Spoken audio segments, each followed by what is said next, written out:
Jonas Redfern was buried 3 weeks ago, ma'am.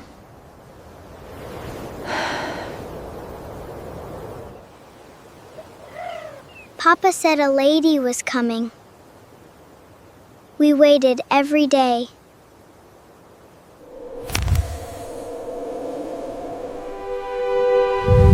The train from Miles City reached Larkspur, Montana Territory on a Tuesday afternoon in April of 1884.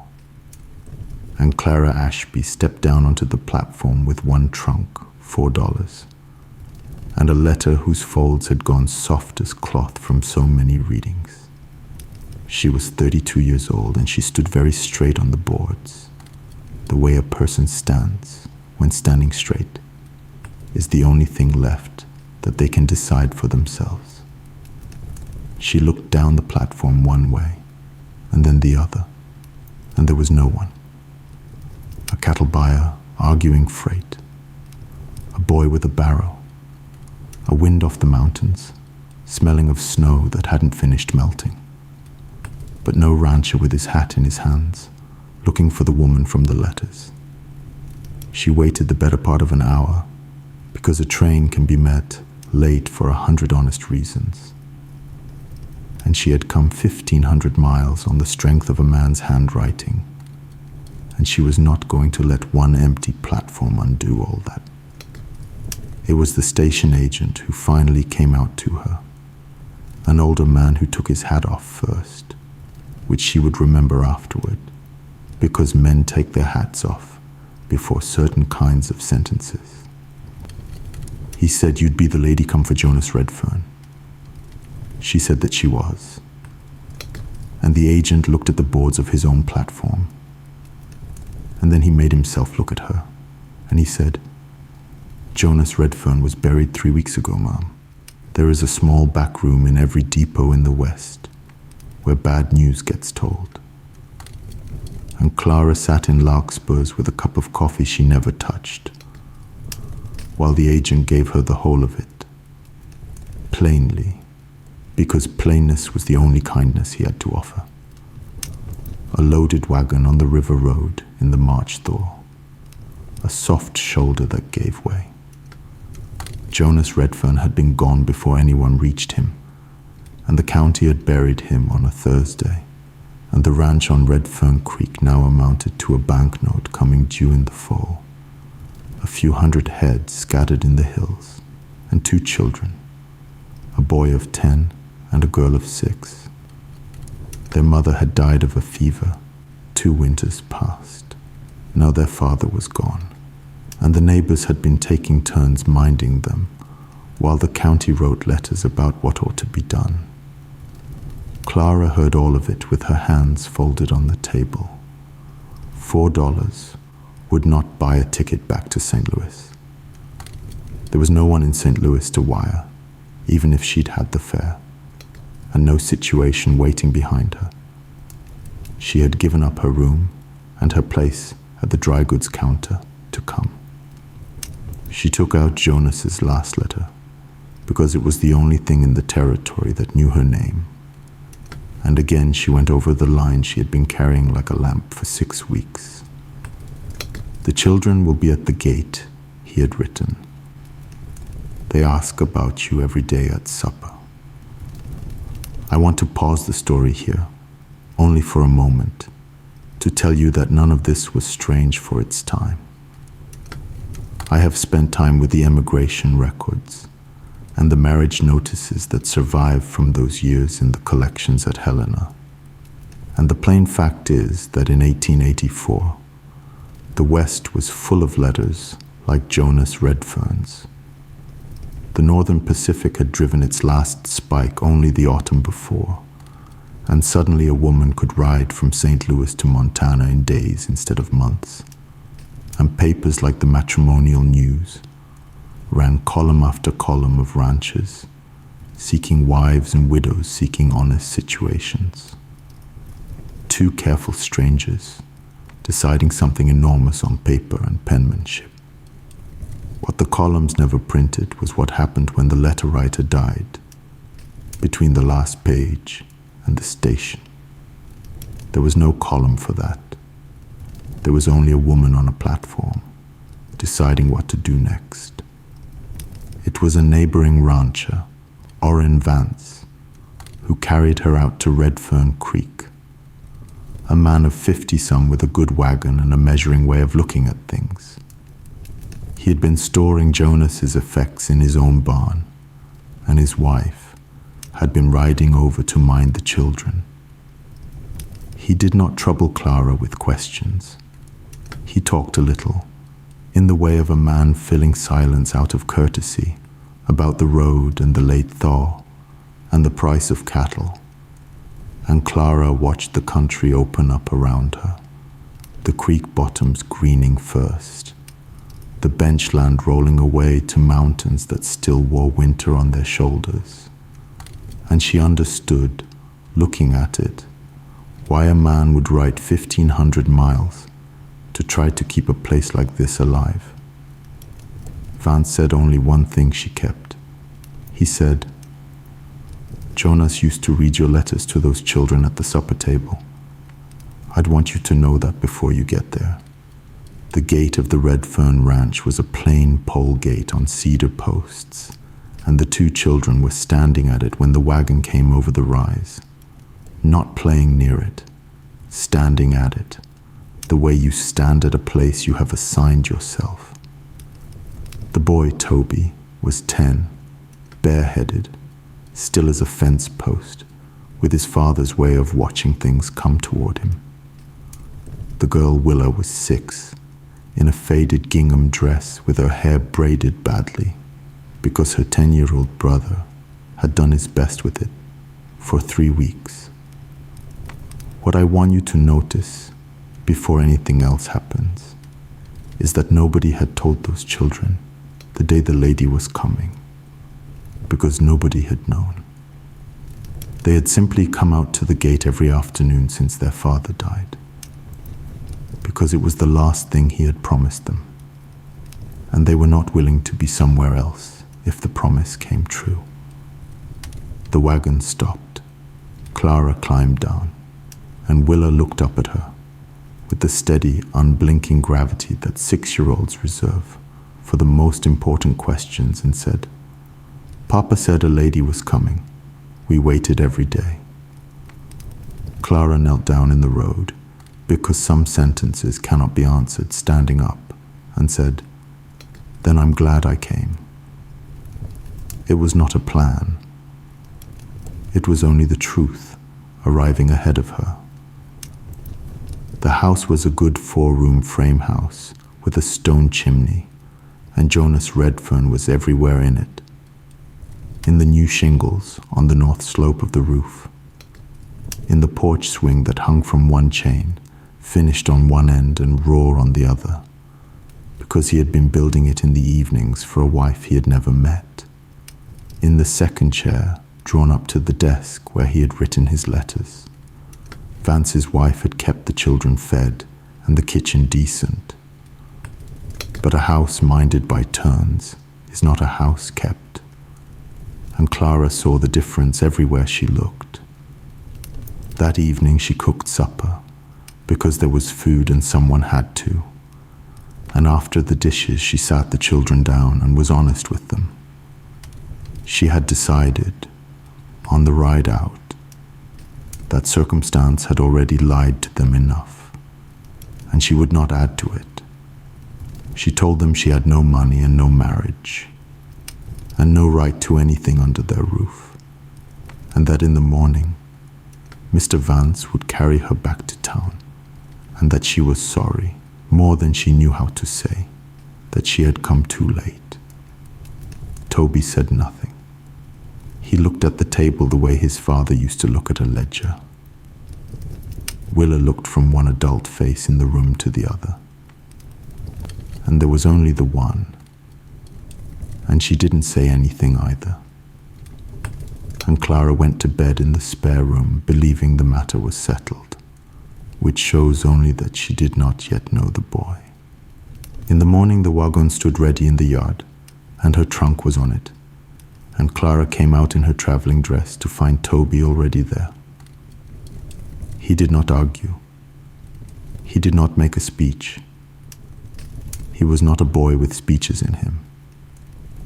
He climbed onto the wagon, took the trunk by its strap, carried it back across the yard and up the steps and through the front door, and set it down inside the house. Then he walked to the barn and began the morning feeding, because stock don't wait on grief, and his father had taught him that. Clara stood in the yard. Vance stood by his team, looking off at the mountains, with the studied blindness of a man declining to witness a family argument. She could have had the trunk carried back out. A trunk is only a trunk.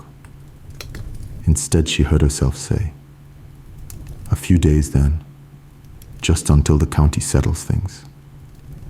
And if you had asked her that morning, she would have sworn she meant it. The few days went the way such days go. She scrubbed the kitchen to the boards and aired the beds, and mended 3 weeks of neglected clothes. And she braided Willa's hair properly, which took 4 minutes and made the girl sit still as church the whole time, hoarding it. She learned the house the way you learn a person, by what it kept and where it kept it. And in the bottom drawer of Jonas's desk, under the tin type of the children's mother, she found the papers.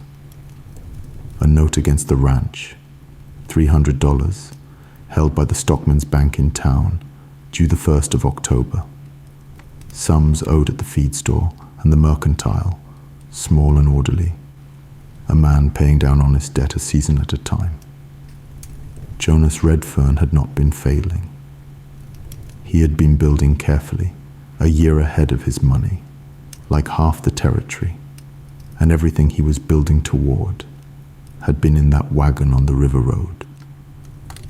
Clara sat at his desk a long time with the note in her hand. Outside the window, Toby was mending the pasture fence, 10 years old, driving staples like a man, and she found she could not put the paper back in the drawer and call it someone else's arithmetic. The banker in Larkspur was not unkind. This is worth saying because stories like this one usually furnish a banker with a black coat and a cold heart, and the truth is plainer and harder than that. He explained her position as you would explain the weather. The note was sound and the land was good, but a note needs a name, and Clara Ashby had none to give. She was not a wife. She was not kin. Here I have to tell you something about the law in those years, because everything that follows leans on it. I have read the probate ledgers from the Territorial period, and they are full of cases exactly like this one. Under Territorial law, a woman with no marriage and no blood tie had no standing at all, however long she kept the house or fed the stock. The county's duty when the estate settled was to send children without guardians to the asylum at Helena, and the county in those years did its duty. The clerk had already begun the letters. The banker folded his hands and said the kindest true thing he could find, which was that she had until October. Orrin Vance came to the pasture fence on a Sunday in May and made his offer with his hat off. And I will not make a villain of him, because he was not one. He offered a fair price, better than fair. He named a figure that would clear the note and the store debts entirely, with something left over to carry the children east if she chose, or to see them provided for, proper, at Helena, and his voice did not enjoy any part of the sentence. Land joins land. That is all the arithmetic there ever was to it. And a man with 3 sons must think of such things, and every word he said was reasonable, which was what made it so hard to stand against.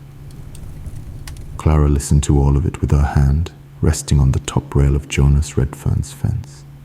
Then she said, "It's a fair offer, Mr. Vance, and I thank you for it, but we are not selling the children's home. She heard the word as it left her. We. Vance heard it too. He looked at her a moment, put his hat back on and said, "No, ma'am, I can see that you're not."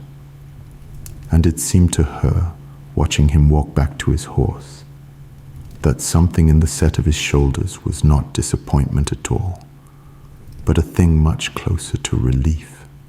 Staying once she had said the word turned out to be a thing that had to be paid for. And Clara set about paying for it with work, the only capital she had. She wrote to St. Louis for the $41 she had banked there against old age, and she let it be known at the mercantile that she took in sewing, plain or fine. The first bundles came slowly, and some of them, she understood, came more out of curiosity than need, because the woman keeping house for a dead man's children was the best story Larkspur had been handed in years. She sewed by lamplight after the children slept, and the money went into a coffee tin on the shelf, marked against October, dollar by dollar. The children watched her differently after the Sunday at the fence. She could not have said exactly what had changed, except that Willa had stopped asking each morning whether she would be there at supper, and had begun instead simply setting her place. The summer taught her the ranch, and it was Toby who did the teaching. He showed her how his father had run the creek water into the garden rows, and which of the horses would work, and which would only pretend to, and how to read the sky over the mountains in the afternoon, because weather in that country did not send letters ahead. She was wrong about 100 things, and he corrected her, the way his father must have corrected him, patiently, without ceremony. And somewhere, in the correcting, the two of them built the thing that cannot be built any other way, the trust of shared work. The garden came in. The hay went up, with Vance's son swapping labor for labor at the cutting as neighbors did. In the evenings, Willa sat on the finished end of the porch swing while Clara read aloud, and the raw end of the swing stayed raw, because Clara would not let anyone touch it. And if you think a house cannot hold grief and contentment in the same season, I would ask you to think again, because most houses hold little else. The women of Larkspur came around in August, like a slow season turning. It began with Vance's wife, who had never left, and then the minister's wife, and then in ones and twos, the rest, bringing preserves and cuttings and the talk of the county, and staying to piece quilt blocks on the porch. Clara understood what was being extended, and what it had cost some of them to extend it, because she had heard the earlier talk, as you always do. A woman, neither wife nor widow, keeping a dead man's house. But the West judged in the end, by a shorter catechism than the East ever did. Was the work done? Were the children fed? Did she stay when she could have gone? And by August, the county had watched her answer all 3 questions for a full season, and the talk turned, as talk does, without anyone ever admitting it had been talking before. The minister's wife, leaving, pressed her hand at the gate and said, "Jonas chose well," which was, in the grammar of that country, an entire apology and an entire welcome in 3 words. She went up to the grave alone on a Sunday in September. On the little rise behind the house, where the county had laid him next to the children's mother, she had brought with her the letter she had written him on the train, the one that was to have been handed over in place of all the words 2 strangers would not know how to say at a station. She had carried it all summer in the bottom of the sewing basket, not knowing what a person does with a letter to a man who died before she could meet him. She read it to him there, out loud, feeling foolish for the first sentence, and not foolish at all by the second. It was not a love letter. It was the letter of one careful person, telling another what she hoped their life might be, the garden they would put in, the children she would help him raise, the quiet they would earn together by the stove in winter. All of it had come true, she realized reading, except the one line at the heart of it. And she stood a while with that, in the September wind, in the bittersweet arithmetic of a promise kept for a man who never got to see it. Willa's wildflowers gone dry and gold were still on the stone from July. She left the letter's last page under a creek pebble beside them and walked back down to the house and started supper. October came, and the tin on the shelf held $260, and the note said $300. Clara laid her mother's brooch on the table that night, the one gold thing she owned, and was sitting there bringing herself to part with it, when Orrin Vance knocked at the door.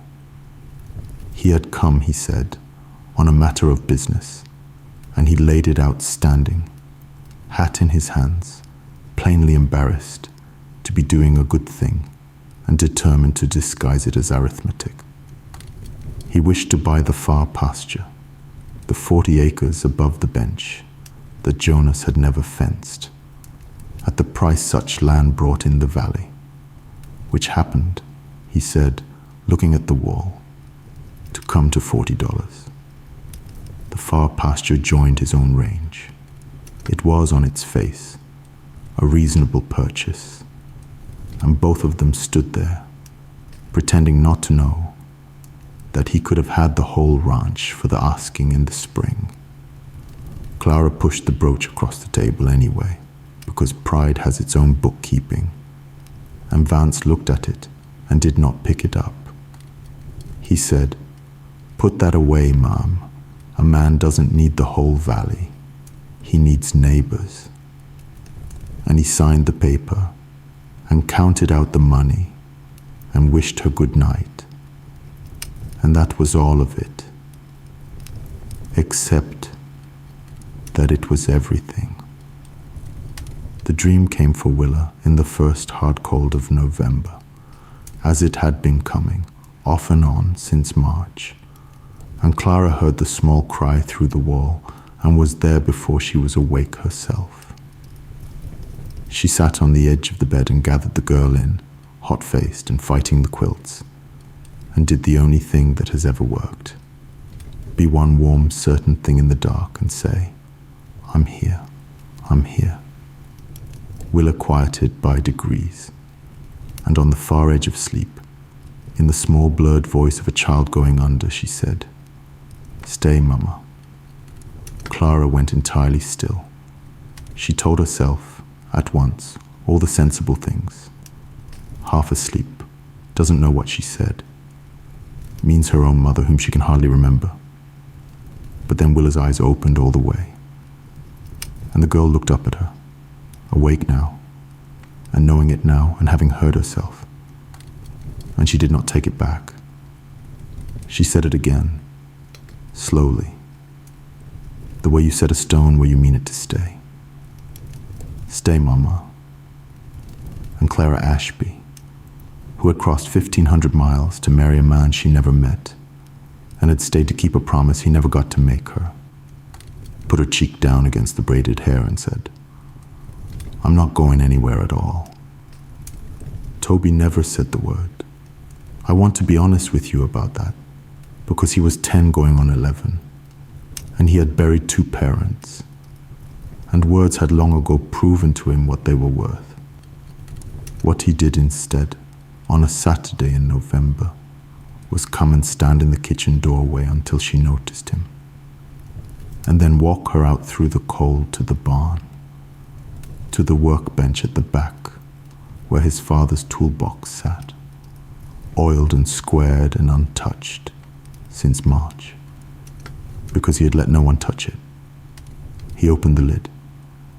He took out the good hand plane, and he put it in her hands.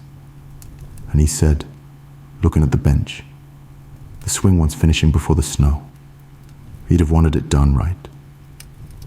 They finished it together that afternoon, the boy guiding her strokes on the raw cedar the way his father had guided his. And neither of them said anything further, and neither of them needed to. When they hung it level on its two chains in the last light, Toby stood back and looked at it a long moment, and then he said, he would have liked you, which was, from that boy, a longer speech than most men manage at a wedding. The guardianship of Tobias and Willa Redfern came before the probate judge at the county seat on a grey morning in early December, and half of Larkspur made the drive. The clerk read the county's position, the asylum at Helena, and it was the law's position, and no one in the room was wicked for it. Then the judge asked if any party wished to be heard, and Larkspur stood up. The banker spoke to the note, paid in full October the 1st. The minister's wife spoke about the children, fed and schooled and turned out clean at church. And Orrin Vance stood up last, hat in his hands, and said that in 30 years on Redfern Creek, he had learned to judge a neighbor by one measure only: what a man did when it would have been easy to leave, and that he would stand bond for Clara Ashby himself, and put his name to it. The judge read Jonas's last letter, which Clara had surrendered to the court, and he read one line of it aloud into the record, as judges sometimes allowed themselves one human sentence. The children will be at the gate. Then he granted guardianship of the Redfern children and the ranch in trust for them to Clara Ashby of Larkspur. And the courtroom, which is not supposed to make noise, made noise. Winter closed over Redfern Creek as it had closed over that country forever, and inside the four-room house, the lamps burned long. Clara sewed. Toby worked his father's figures at the desk, a season ahead as he had been taught. Willa read aloud, badly and with enormous confidence, to the two of them from her end of the settle. On Christmas Eve, Clara took Jonas's letter, home from the courthouse, with the seal of the Territory now inked across its back, and pressed it flat between the pages of the family Bible in Ruth, where the children's mother had kept her wedding ribbon, and where such things belong. Whither thou goest, I will go. She had not chosen the page for that. She noticed it after, the way the truest things are always noticed after. And she sat a while by the stove, with her hand on the closed book, in the quiet a house makes, when everyone under its roof is where they mean to be. Here is where I leave them, and it is the place I have been carrying you toward the whole time. It is a green afternoon in the spring of 1885, and school has let out in Larkspur, and two children are walking the creek road home, a tall, careful boy and a small, loud girl, and when they top the rise, they can see it already, the thing they no longer wonder about, but look for anyway, every day, the way you look for sunrise. The pole gate on the cedar posts, and Clara at it, because it is her habit now, learned from two better teachers than any she'd had in St. Louis. She finishes her work early and she walks out, and she waits, so that the first thing those children see of home is proof that someone in it is watching for them. A year ago, a man wrote a promise to a stranger. The children will be at the gate. He did not live to keep it, and it came true anyway, only turned around, as promises sometimes are, when they pass through enough love on the road. Folks in the valley said afterward that Jonas Redfern sent for a wife, and his children got a mother. and that the letter he wrote and the letter she wrote him were both, in the end, answered. The lamp is lit. The gate is open. Good night.